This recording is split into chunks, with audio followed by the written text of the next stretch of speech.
Outdoorsmen and hunters are some of the toughest people I know. There's nothing in the woods that can scare them. With their rifle by their side and buddies behind them, they would feel invincible against any foe, any bear, any mountain lion. But what if you encountered something that you didn't expect?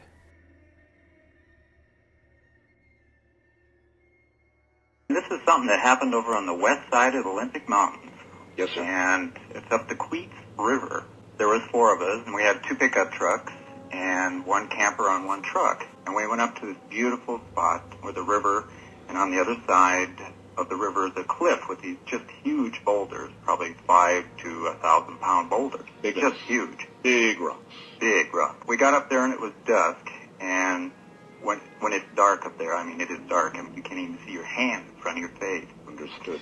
And so we decided to sit all in 1 camper and have a good old poker game. Mm-hmm. So we were all sitting around playing poker, and it was about 1:30 a.m. And we heard some splashes in the river, and we heard some grunts. Grunts. Yeah, just kind of huge grunts. So we figured it was probably a bear out there. So classic camping story. This is a situation every Canadian has been in.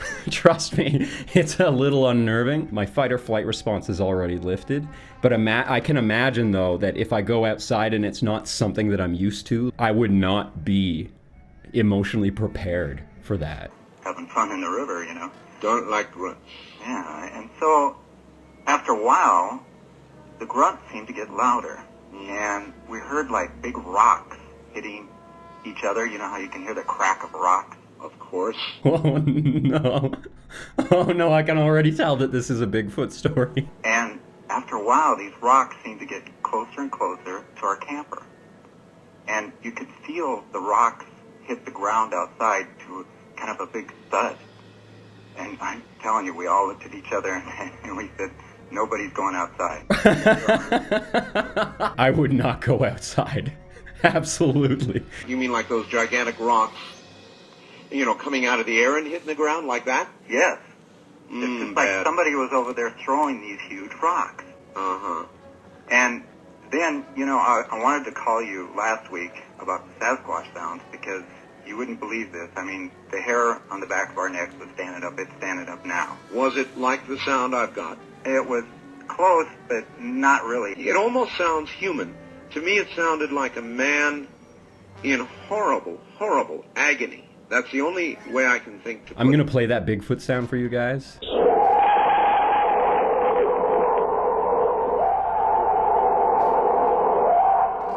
That's another thing that's a staple of the Coast to Coast show is quite often callers were avid listeners of the show, and they would pay attention to the canon of all the other people that would call in and tell their stories. And quite often, they would sort of try to mesh their stories together, make it sound more credible by giving evidence or details that were already explained in earlier stories. And this is a classic callback where he just straight up says, it sounds exactly like one of the things that you played on your show. Oh, you wouldn't believe it, Art. It was just about like that, and it was echoing up and down the river, and it was terrible. We were terrified, and these rocks you could almost hear them whistling through the air, and they were crashing on the other side of our camper. They were hitting in the water, and the cracking of the rocks, and this went on, Art, for 3 hours, and we were what do you guys scared. do? You just sit there and sort of shake at the table, or what? We were on the floor of the camper.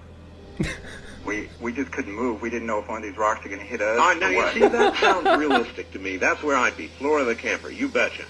Exactly. That is exactly where I would be. Lying flat down on the floor of the camper, just hoping that a boulder does not land on me. This is exactly like 3 or 4 other Bigfoot stories that I've heard, where there were people that were either camping or construction workers, and late at night, they were surrounded by Sasquatch, who would either throw rocks at them, harass them through their windows and their skylights, or they would destroy their vehicles or equipment. And quite often people report large boulders being moved in these stories. And we were armed to the teeth, let me tell you, and I was ready for anything. And this went on for 3 hours, and it was about like 4:30 in the morning, and the sun started coming up.